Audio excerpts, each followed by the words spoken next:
पूर्वतन मुख्यमंत्री तथा आम दल नेता नवीन बाबूंकर निर्देश क्रमे आज विजु जनता दल गोटे टीम आज आसिकी आशीर्वाद सार परिवार को भेटी ग्रामवासी को भेटी एवं स्पॉट इंक्वारी करते कौटी कौन घटना घटला कौन दाबी रही समस्त से गोटे कथा जदि इन्वेस्टिगेशन प्रथम 15 तारीख जदि ठीक से पुलिस इन्वेस्टिगेशन करिथांता हुए तो आम पाखे आम माटीर पुआ आम डेलांगर पुआ आम पाखे था आशीर्वाद जी आम पाखे था कहीं प्रथम भी ग्रामवासी परिवार लोकंर संदेह थिला जे मेन आक्यूज रही किंतु कौन पाई पुलिस से नहीं इन्वेस्टिगेशन कले ना पचरा उचरा कले ना परवर्ती समय जो 18 तारीख जो डॉग स्क्वाड आसला जो घर को जाइला स्पॉट को जाकि डॉग पहुंची जो पुलिस ग्रामवासी जो दाबी रहा आपको इन्वेस्टिगेशन करूँ जहाँ दिलु बाबू कहते बापा कहते इन्वेस्टिगेशन करूँ आम समस्त आपरे संदेह अच्छी से नहीं इन्वेस्टिगेशन करते कौन पाई परवर्ती समय क्या चापरे चेपा होगी छाड़ी देते तदंत हवा दरकार एवं परवर्ती समय जो ग्रामवासी एवं परिवार विशेषकर परिवार सदस्य जो न्याय अपेक्षा 6 दिन बीतीगला बाध्य होगी जो परिवार लोक राजरास्त बसिले ग्रामवासी एवं डेलांग ब्लॉक विभिन्न पंचायत मुरबी माने समस्ते सहयोग देते समस्ते उपस्थित थे एवं दुखर विषय 46 जनों ना पुलिस परवर्ती समय केस रुजु कला न्याय मागिया जो मैंने जाइए से माने उल्टी केस खाइले एवं कोउटी ना कोउटी आमर समस्तंकर संदेह रहुची कहीं तदंत ठीक भाव में हैला नहीं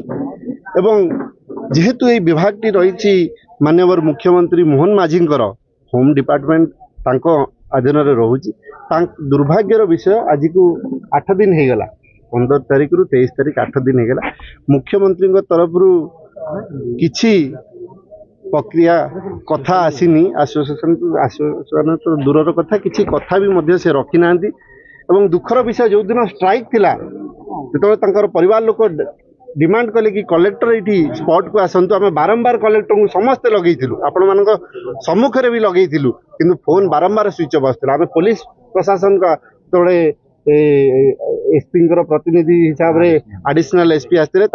नवेदन कलु आप स्पेशल मेसेंजर जरिया कहतु आम कलेक्टर सहित परिवार भेटापी चाहते कथापी चाहते किंतु तरफ किसी उत्तर आसलानी कि परवर्ती समय भी से आसिक परिवार को भेटले कि ग्रामवासी को भेटले कौन मिलला ना परिवार एवं ग्रामवासी 46 जनों ना केस रुजु करागला किए रुजु कला पुलिस निजे रुजु कला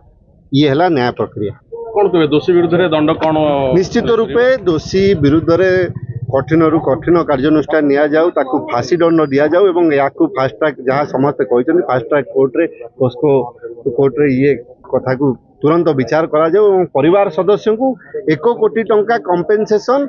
से दिन भी मुझे 48 घंटा भितर या डिक्लेयर करंतु सरकार कि वर्तमान सुधा किसी सरकार तरफ प्रस्ताव उपर किसी कथा आसी ना ग्रामवासी परिवार लोक समस्त से दाबी थिला जो सब कलेक्टर थे एडिशनल एसपी थे से आमको प्रतिश्रुति देते कि नहीं आम ये कथाटी सरकार पाखे पहुँचेबू जहाँ दिलु बाबू कहते किंतु परवर्ती समय सब खुश आईन श्रृंखला परिस्थिति देखो आईन श्रृंखला परिस्थिति देखु दिन को दिन क्राइम रेट बढ़ी बढ़ी चली विशेषकर ये सरकार नूतन सरकार आसवा पर ये खाली डेलांग घटना नुहे किसी दिन तले पिपिल ये घटना होता 9म श्रेणी झीटी प्रेग्नेंट हो जाता आप सब तथ्य रही ये खाली खाली डेलांग पिपिल कथा नुहे सारा ओडिशार कथा एवं ड्रग्स बेपार हिरोइन कारोबार ड्रग्स कारोबार ये बढ़ी बढ़ी चली चोरा मद कारोबार बढ़ी बढ़ी चली दिन राति खणी माफिया राज चली।